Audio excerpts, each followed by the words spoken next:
Merci de nous rejoindre sur ma radio télévision dans Question d'actualité qui a l'honneur de recevoir Maître Gabriel Makinga. Il est porte-parole du parti LGD au Katanga et aussi avocat au barreau de Lubumbashi. Bienvenue Maître Gabriel. Merci beaucoup Monsieur Billy, nous sommes très ravis de revenir ici.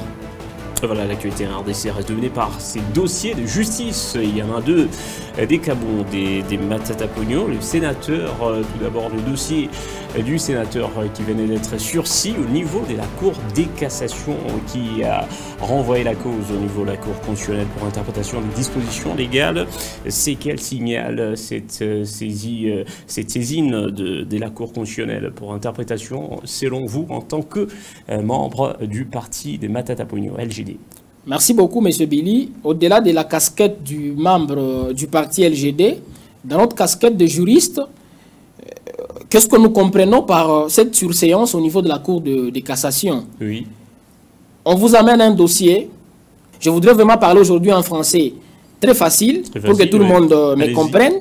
Au lieu que vous puissiez répondre à celui qui vous dit que vous n'êtes pas compétent pour me juger, vous prenez ces exceptions que ce monsieur a soulevées, vous déclarant incompétent, vous les écartez, vous dites non monsieur, nous vous amenons devant la Cour constitutionnelle pour qu'elle nous aide à comprendre certains termes de la Constitution, que la Cour constitutionnelle interprète ces termes qui se trouvent dans la Constitution. Or en réalité... Ça signifie quoi cela? Voilà.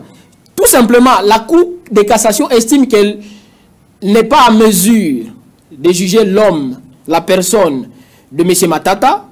Au lieu de le dire, la Cour prend les exceptions soulevées, même pas ces exceptions, une autre exception soulevée par elle-même d'ailleurs. Ça c'est votre lecture. Qui amène au niveau de la Cour constitutionnelle pour interprétation.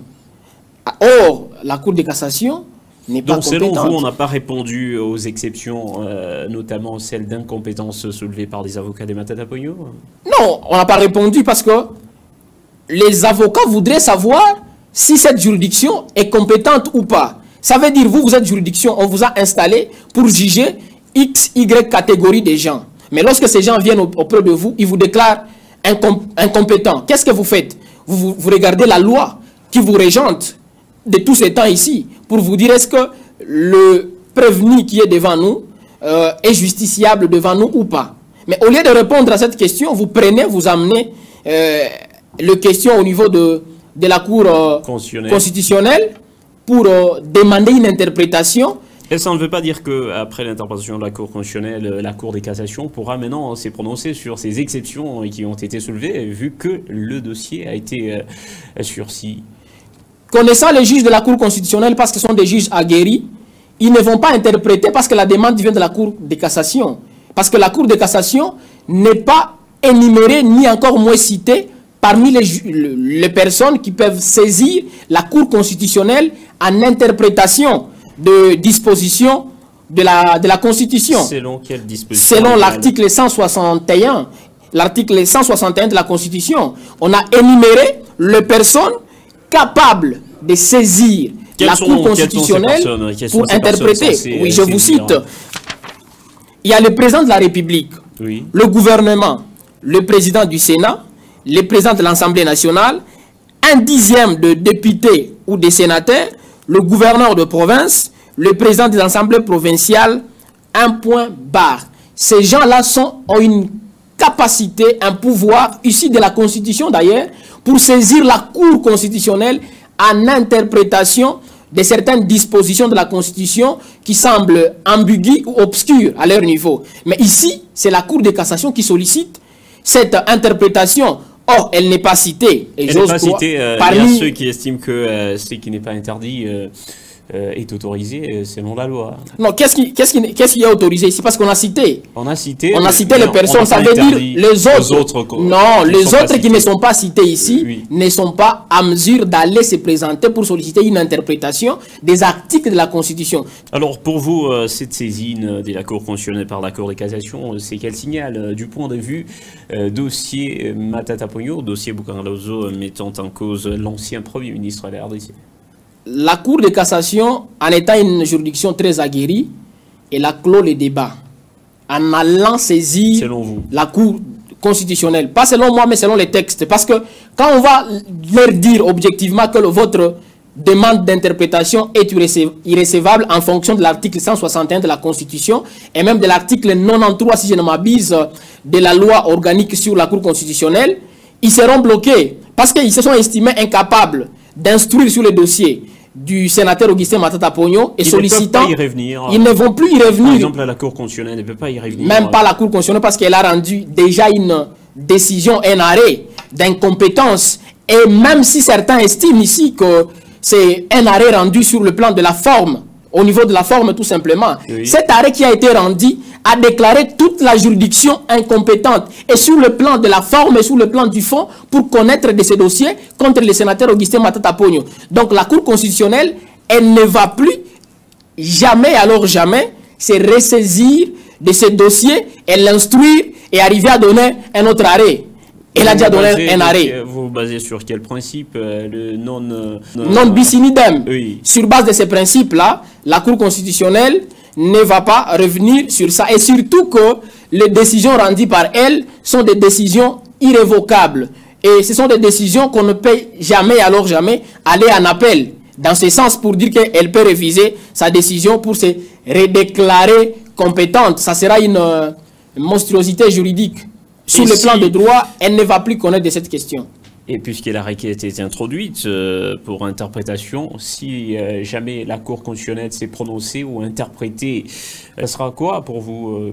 Quel signal pour vous? Là, nous allons quitter le cadre du droit. Si la Cour constitutionnelle estimait qu'elle peut interpréter les dispositions de la Constitution, notamment l'article 164, tel que demandé par la Cour de cassation, nous allons quitter les chemins du droit. Nous allons nous plonger dans les chemins politiques.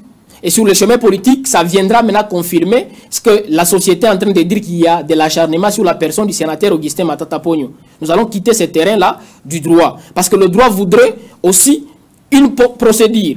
C'est vrai, il y a un mécanisme de collaboration entre la Cour constitutionnelle et la Cour de cassation. Mais il n'y a pas de mécanisme de collaboration au niveau d'interprétation des dispositions de la Constitution par une demande venant de la Cour de cassation vers la Cour constitutionnelle. Là, il n'y a pas de mécanisme de collaboration. Mais dans d'autres domaines, certainement, il y a les mécanismes de collaboration. Et voilà, vous êtes bien capté.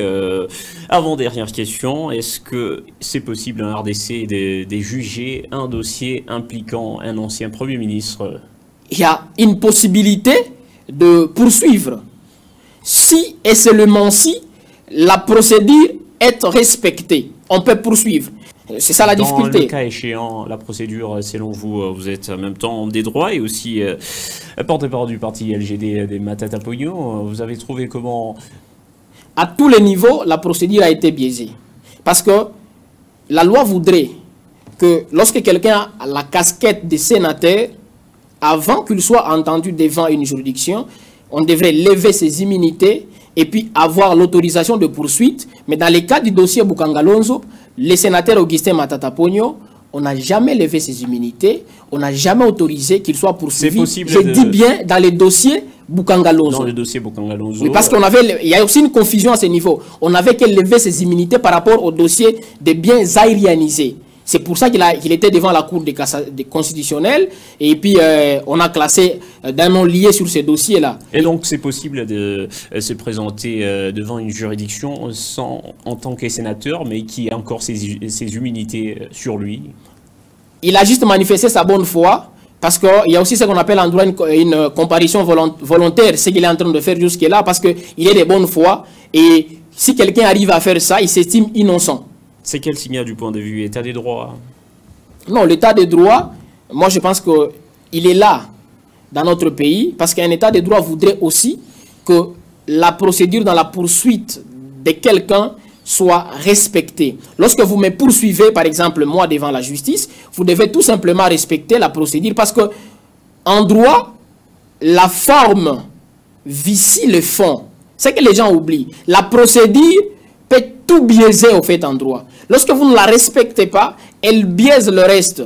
Et dans les cas sous examen, cette procédure qui est très mal suivie jusque-là va peut-être amener les autres à dire qu'il n'y a pas un état de droit. Non, l'état de droit est là. Mais le plus important, lorsqu'on a mal procédé, qu'on accepte et qu'on donne raison à ceux qui ont actuellement raison de ne pas être poursuivis innocemment, par exemple. Puisque nous parlons de la procédure, il y a aussi l'autre dossier des Jean-Marc Abonde qui venait de faire des diatribes dans sa dernière sortie médiatique.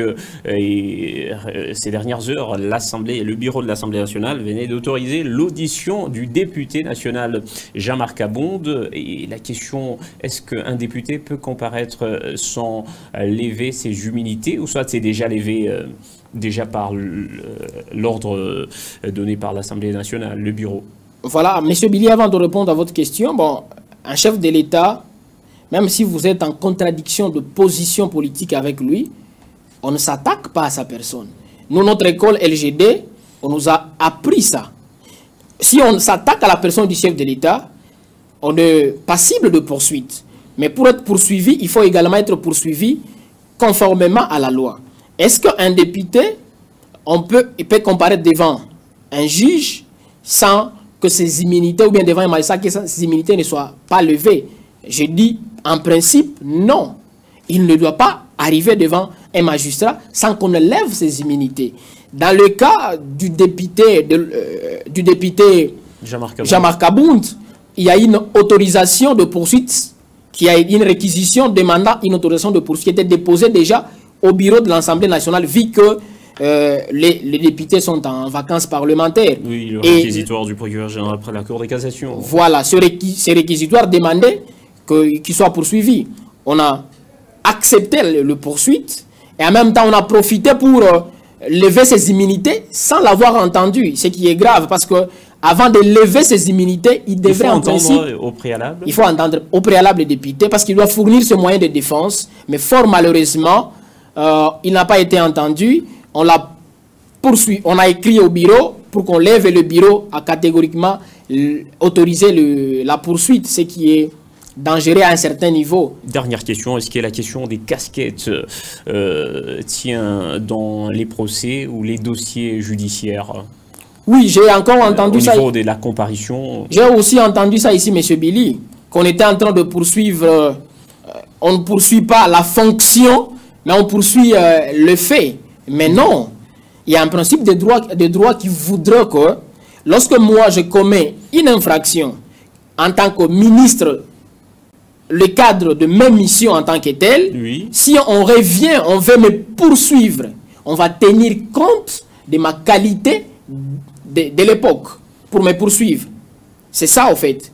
C'est ça même ce qui gêne pour le moment. La casquette ou la fonction entre en jeu, que ce soit pour le sénateur Augustin Matata Ponyo. Exactement. Parce que le fait prétendument reproché au sénateur Augustin Matata Ponyo actuellement, ce sont les faits qui se seraient passés quand il était Premier ministre. Et c'est en fonction de ça qu'on doit instruire son dossier. Et il n'est plus Premier ministre, mais il devient un ancien Premier ministre.